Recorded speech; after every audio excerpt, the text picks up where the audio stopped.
सागर, अगला महीना में हमारी शादी होके वाला बा। ना, ये नहीं के हो सकत। कहता कि झूठ हो, कहता कि तू झूठ बोल दड़ू, तू इतना बेवफा नहीं हो सकत। कहता कि मजाक हो। मजाक तो हमारा साथी जिंदगी कहले बा, तो हर साथ छोड़ी कि माई बाबूजी से रिश्ता तोड़ी। अच्छा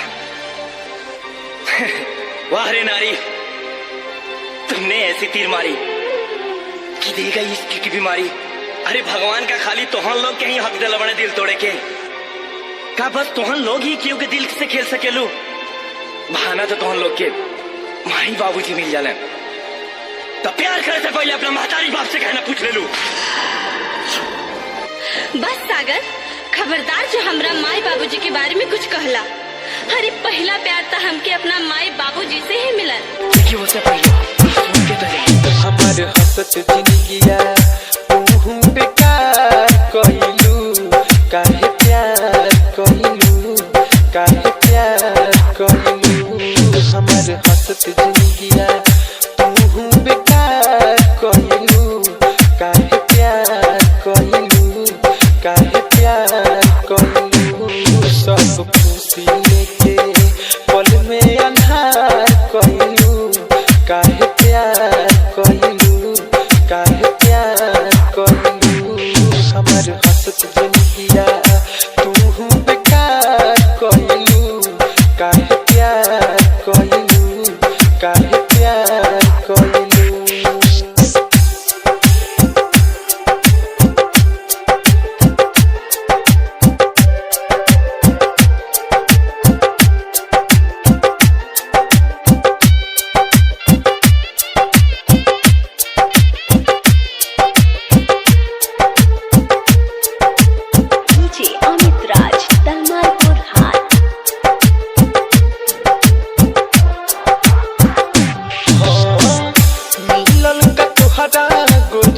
हमारे दिल तोड़ के चल जाइबू बोलो काहे हमरा के छोड़ के।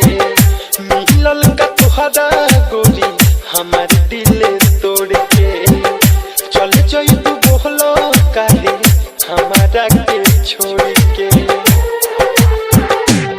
गोरी हमारो तू जियल तू सवार कइलू, काहे प्यार कइलू, काहे प्यार कइलू। हमारे हसत जिंदगिया तू बेकार कइलू, काहे प्यार कइलू, काहे प्यार कइलू।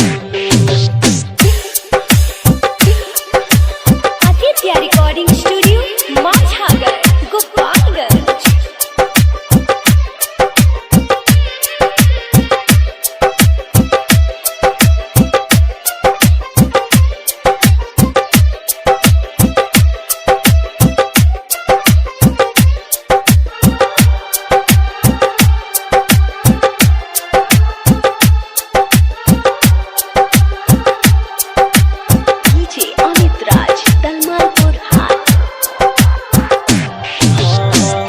पहले न पाता से नाथ के रहे, रंजन रवाना दुखवा रो रो के कहे।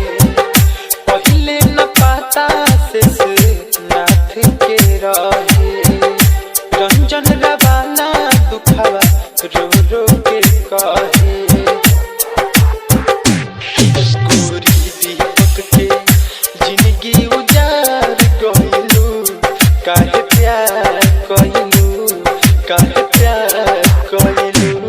हमारे हसत जिंदगिया तू बेकार कइलू, काहे प्यार कइलू, काहे